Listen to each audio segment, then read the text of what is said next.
Bienvenidos a Global Macro en Español, un podcast creado exclusivamente para impactar tu curva de aprendizaje en los mercados de capitales. Traído a ustedes gracias a Kaplan, Battlefield, Ideal Ratings, Kaya y The Hedge Fund Association.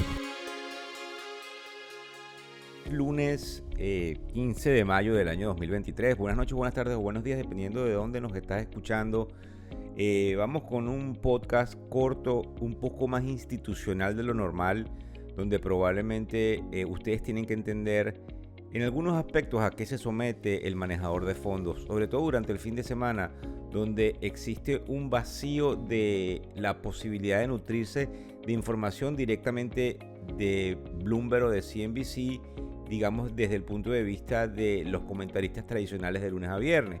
Entonces, indudablemente una de las cosas más impactantes de ese vacío es donde hay una recolecta de información que se convierte en una especie de catalizador que afecta la composición del portafolio. El portafolio, indudablemente, cuando es generado, tiene una cantidad de componentes desde el punto de vista global macro, donde hay inflación, donde hay crecimiento y política monetaria y donde nos encontramos en el ciclo. Ahora bien, día a día, esa narrativa es indudablemente afectada por los eventos. Los eventos son cualquier tipo de cambios en cierta dinámica que vulgarmente pudiésemos decir que son las noticias. Pero fíjense bien, aquí lo importante y lo interesante es lo que estos compañeros manejadores de dinero tienen que evaluar. Y entonces, al hacer una barrida de cuáles serían los medios de comunicación más importantes, los digamos periodistas que hacen entregas de investigación nos dan a entender por dónde pudiese ir lo que se llama la narrativa de la semana. En el caso en particular de estas últimas 24-48 horas conseguimos los siguientes titulares que nos llaman muchísimo la atención, pues ponen de manifiesto el hecho de que el mercado pudiese ver un rally al cual no se encuentra preparado para el mismo.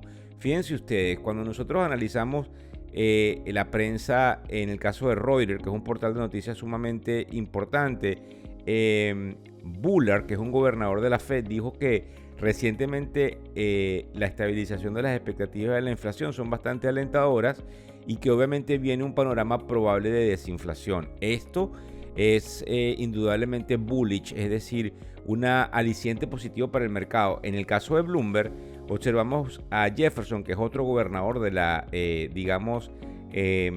Reserva Federal, y advirtió que la inflación sigue siendo elevada, pero agregó que los efectos completos de la medida de ajuste, que básicamente pasa por la subida de tasas de interés, no se han sentido completamente en la economía. Es decir, está infiriendo en esa noticia que recoge Bloomberg de que pudiese existir la posibilidad de que no viniesen más subidas inmediatas de tasas de interés, lo que también volvemos entonces a colocar como un elemento bullish. En CNBC habla de que los banqueros centrales del grupo de los 7, que por cierto se inicia, y lo vamos a repetir en un momento, el viernes 19, que es el viernes de esta semana, enfatizaron que el impacto total de las medidas de ajuste existentes aún no se han sentido en la economía global y, oigan bien, prometieron tener esto en cuenta a la hora de formular políticas económicas hacia el futuro, cosa que también indudablemente es bullish.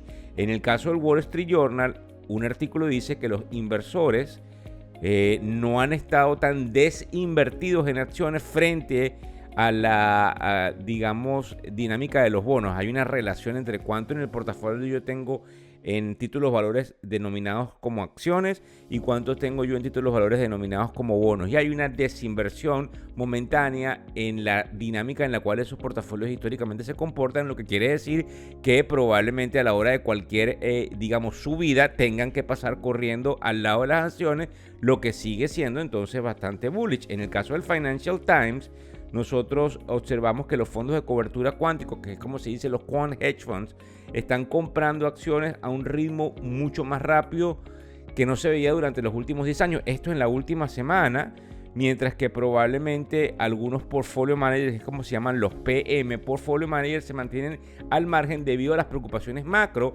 que traemos a colación, como por ejemplo, indudablemente donde nos encontramos en el ciclo y probablemente le entrada una recesión, pero los que son más estratégicos y dinámicos, como es el caso de los tácticos hedge funds, están comprando, y esto también entonces es un aliciente bastante bullish. En el caso de Barron's, tenemos que oigan bien, increíble lo que conseguimos en la semana. Las acciones se están preparando por una ruptura alcista, y es hora de que los inversores comiencen a prepararse para un proceso de desinflación y probablemente un fin del endurecimiento de las medidas de la Reserva Federal, algo que sigue siendo interesante para las acciones. Y nos llama eso muchísimo la atención, porque también recuerden algo: los medios de comunicación tienen una narrativa per se, son quienes dominan la dinámica. Entonces no sabemos si todas estas narrativas son, como diríamos, una teoría conspirativa, pero cuando nosotros nos encontramos en los mercados, y ya los vamos a ver qué está pasando en el mercado de futuros. Eso quiere decir que indudablemente, si oyes el podcast, al final del día probablemente podrías ver una película de qué pasaba a las 7:44 de la mañana, que es la hora en la cual yo estoy haciendo todas estas aseveraciones.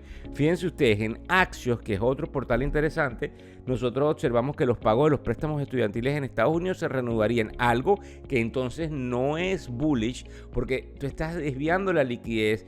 Tú ahora le pones una carga a una cantidad de millones de personas que tienen créditos estudiantiles, y obviamente la liquidez no se va a otros lugares que terminan de permeabilizar una presión en el mercado de capitales. Pero es positivo, porque entonces tú estás eliminando una fuerza interesante inflacionaria, lo que entonces pudiesen decir algunos que es bullish.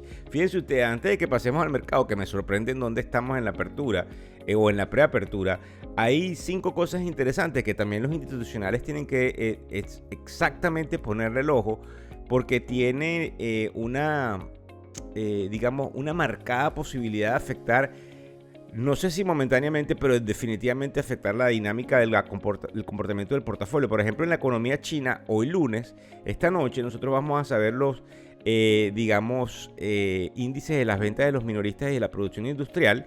En el caso de la economía americana, hay un informe que se llama el Empire Index y el Philadelphia Index, que desde el mes de mayo pudiese salir entre hoy y el jueves, respectivamente, y eso nos afecta en el momento en el cual salga.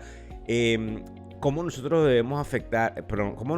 debemos analizar el impacto de por dónde va la economía, porque los indicadores lo que hacen es decirnos por dónde van normalmente los tiros desde el punto de vista del ciclo. La venta de minoristas también llega el día de mañana, que es lo que sucedió en abril. Se sabe el mes inmediato siguiente, y es interesante ver por dónde va eso, porque nos indica cómo fue la fortaleza del consumo de la dinámica de los Estados Unidos, que como ustedes saben no es una economía que se basa en el consumo. En cuanto al Fed, hay una cantidad de, digamos, oradores. Los gobernadores hablan, y los gobernadores, que son los miembros de la junta directiva, pongámoslos así, de la Reserva Federal, tienen una dinámica de hablar y afectar a los mercados. Pero lo más interesante es que el viernes es cuando habla Powell, a las 11 de la mañana. Entonces, a las 11 de la mañana del viernes, él puede decir algo que afecte de una manera u otra el mercado de capitales, y esa es la narrativa a la cual nosotros nos exponemos como, digamos, manejadores de dinero institucional. La cumbre del G7, que es el grupo de los 7, los países más importantes del mundo, empieza el viernes. Pero fíjense ustedes que otra cosa es fundamental que está afectando todo esto: las negociaciones sobre el techo de la deuda. Entonces Biden convocó una reunión mañana, pero todo se centra obviamente en la reunión entre él y Kevin McCarthy, que es el Speaker of the House, que es un republicano que está en la Cámara Baja del Congreso. Sin embargo, quien tiene las riendas es Mitch McConnell, que es el señor un poco, digamos, mayor, al igual que Biden, que es el representante o el líder de la minoría republicana en el Senado. Entonces es muy interesante, porque si ustedes prenden la televisión, observan cómo hay algunas posibilidades de que se llegue a un preacuerdo, y eso sea una dinámica que le eche gasolina a los mercados, a los cuales vamos a pasar de inmediato. Fíjense ustedes, a las 7:47 de la mañana hora del este de los Estados Unidos, el mercado está subiendo 133 puntos en el Dow Jones. Eso es una preapertura.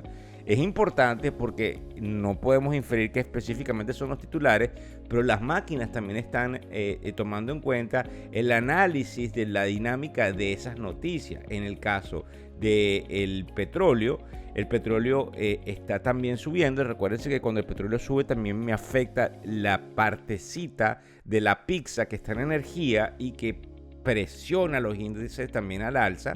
En el caso de los bonos, vemos el 10 años parado en 3.48% y entonces, para ir al grano, nos interesa observar cómo es la dinámica y cómo este fin de semana esos titulares afectan esa narrativa. Y esto es algo que nosotros vamos a hacer para todos nuestros amigos institucionales el último día de la semana, como sería el día domingo, porque eso nos permite tener una radiografía para todos ellos que indudablemente tienen la necesidad en el fin de semana de también ponerse al día para poder manejar el portafolio de los clientes. Así que muchas gracias por compartir, por seguirnos en las redes sociales. Y por cierto, nosotros tenemos y que es importante e interesante allí, si ustedes van a Wall Street Caracas, Wall Street Miami o Wall Street Boston.com, un acuerdo importantísimo entre el Nasdaq Foundation, el Commonwealth Institution y Factores Económicos, donde se le pudiese entregar a quienes califiquen $150 en una cuenta de inversiones. Y lo interesante aquí es que está totalmente dirigido a las familias hispanas. Así que por favor pasen la voz. Vuelvo a repetir: Wall Street Caracas, Wall Street Miami y Wall Street Boston.com, y allí pues se abren una cantidad de abanico de preguntas que deben seguir dentro de la dinámica para ver si pudiesen calificar. Así que muchísimas gracias a todos por compartir toda esta información. El podcast Global Macro y de Factores Económicos ofrece una visión global de los mercados de valores, y dicho análisis es producto de la compilación traída por diferentes fuentes de investigación de mercados institucionales. Por motivos y declaración regulatoria, este podcast no debe ser interpretado como una recomendación precisa en inversiones, bien sea en productos y o vehículos financieros. Y además, sugerimos consultar con su respectivo asesor particular de inversiones o su equivalente en caso de suscitarse cualquier duda que pudiese derivarse de nuestra fuente informativa. Este podcast es narrado por Víctor Hugo Rodríguez, quien es un conocido profesor y comunicador financiero, cofundador de la plataforma educativa ilafin.com. Muchas gracias.